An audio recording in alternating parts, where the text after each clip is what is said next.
I feel like your flaws really make up who you are, and I know a lot of people are always scared of their flaws, whether it be physical, mental, emotional, spiritual, but I think your flaws kind of really define who you are, because everyone thinks that they know who they are and they think that they're this person, this perfect person. But I feel like it's understanding your flaws kind of gives you a deeper connection to yourself, because you know you're real enough to be able to tell yourself, okay, I do this wrong, I do this, I need to be doing this better, and this is an area where I lack. And I feel like flaws aren't as bad as we make it as we make it seem. Like, everyone has their flaws, everyone has things they can work on, everyone has things that, you know, they could do better. But understanding our flaws and getting better at your flaws, if it's something that you can improve, is something that will make you a better person for life. So I never run away from having any flaws and embrace all of my flaws, whether it be, like I said, whether it be emotionally, physically, mentally, whatever it may be. I always embrace my flaws.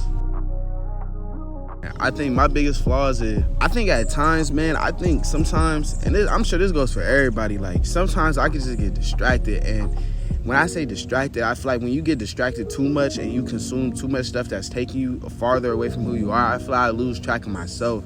And then when I lose track of myself, sometimes it makes it a little bit hard to go on my word, or it makes it hard to do stuff that I want to do, and it makes me lack consistency. And I think it's a deeper sense of I haven't got a chance to connect with who I am, and that's a flaw. I feel like being too distracted, not being focused, and not being consistent, all of that is a big flaw, and a lot of people go through that, and that's not something that's impossible to kind of achieve, to make it better in. But I think, I don't know, man, I also think sometimes I can be too nice. I feel like sometimes you got to be a little bit more selfish with yourself and your goals, and you got to put all your energy into yourself. And sometimes, you know, sometimes you may have to sacrifice a friendship or a family member or whatever it may be. You might have to sacrifice that, and a lot of times people don't understand that. But to get to a certain point, you got to be a certain person, and you can't be a certain person if you pleasing everyone, if you always are at every party, at every, you know what I'm saying? You can't really do that. So I think sometimes I'm not selfish enough. I understand that where I want to go, it takes a lot of work. It takes a big grind. It takes a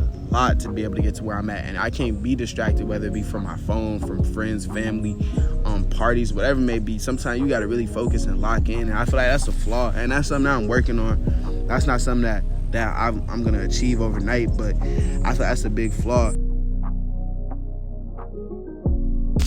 Man, I'm very passionate about having like your own personal rebirth, man, because I feel like it's important every few months or every year or so to reinvent yourself, because in this world, in this day and age, so many people try and be each other, and I hate being like other people. I hate when people think they could box me in. I hate when people feel like they know me too. So oftentimes I kind of sense myself having a rebirth, whether it be with my swag, whether it be with my not personality, but whether it be with how I look at things, whether it be what I do. I always try and switch it up to confuse the people that's watching, or people that may be imitating me, or whatever it may be. And I'm not saying people are, but I'm just saying it's important to always reinvent yourself. And how do you do it? I feel like how do you do it is a lot of times you got to be inspired, and it's hard to get inspired, especially in this day and age when everything's already been done. It's hard to get inspired, but I feel like you got to have those people, whether it be a celebrity, a muse for you, you got to have those people that you look up to and have a goal of what you want to be like. And a lot of times to rebirth, it's hard because in order to be born again, you have to kill a lot of old things. And when I say kill a lot of old things, you got to kill old bad habits, you got to kill bad tendencies, you got to kill your past. And so many people hold on to the past and feel like the past is the current, but it's a reason why the present is called a present, because it's a gift from God. It's a gift that we're living in the present right now. So we got to enjoy that and take the most of that. But it's like I said, though, it's important to reinvent yourself, to always give yourself a new identity, because who wants to be the same person forever? And so many people, like I said, so many people have mob mentality. So many people just want to be each other, and so many people don't even know who they are. And I feel like actually having a rebirth, you get to understand who you are. You get to see like, okay, this is who I am. You get a sense of kind of, I don't even want to say relief, but it's like a gratitude when you feel like, oh, this is who I am. I love this person. And you find a new love for yourself, because when you act like everyone else, or you're pretending to be everyone else, you can't truly love yourself, because I feel like you can never love someone as much as you can love yourself, you know. So that's how I would say you got to reinvent yourself. How do I deal with lack of motivation or creative block? Man,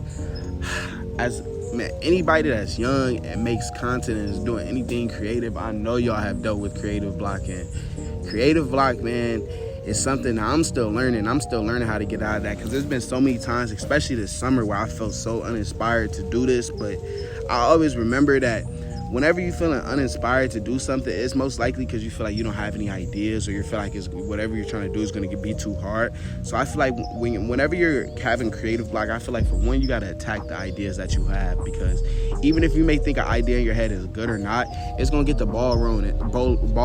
And I feel like when you do those ideas that may be bad, it kind of gets you in that flow, and you need that flow to have momentum, because you can't just cold turkey say you're going to do all your ideas on one day, so it's kind of important to get those small ideas out of the way, and to always be present, always think, always try and be a student, always learn, because the only way you can become creative is by consuming different things that inspire you, whether it be movies, films, YouTube videos, Instagram, whatever it may be, whatever inspires you, music, whatever inspires you. That's the only way you can become inspired. And not to say that you're going to copy anything, but the only way to build your creativity is by consuming different things that are creative. So I feel like whenever you feel like you're having creative block, it's important to just switch everything. Like I was saying about having a rebirth, it's important to just switch everything so you can get a better sense of what you want to do and reinvent yourself in a way, and kind of change your vision. And I'm a big believer in changing your vision a lot. I've changed my vision a lot over the past few years, and changing your vision helps, because you change all the time. So it's important to change how you look at things. It's important to change where you want to be, but still have those core principles,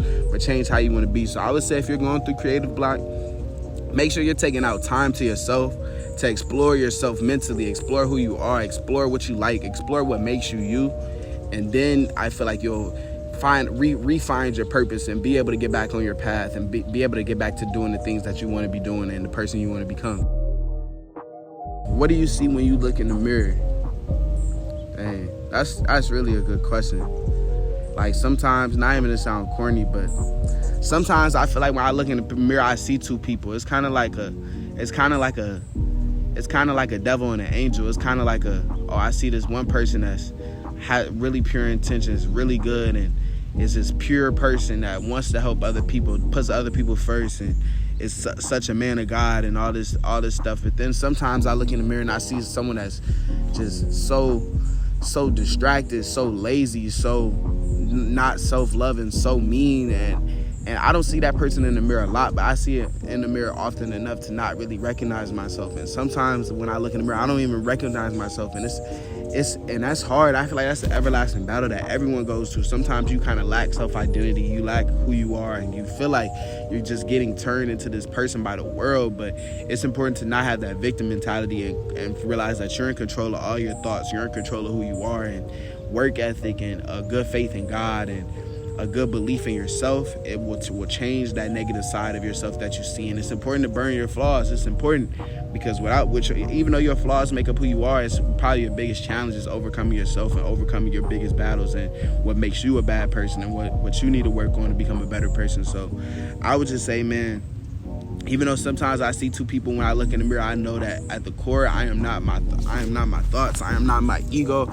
I am the man that God wants me to be, and that man is an angel, and that man is here for a purpose, and here to change lives, and here to change lives of my family, and change lives of the people that even watch me or follow me. So I think it's important to identify the people in the mirror, but make a change about it. Never play victim. You don't want to be that victim that's saying, woe is me. You want to be that person that's going to make change in yourself. So, yeah, man.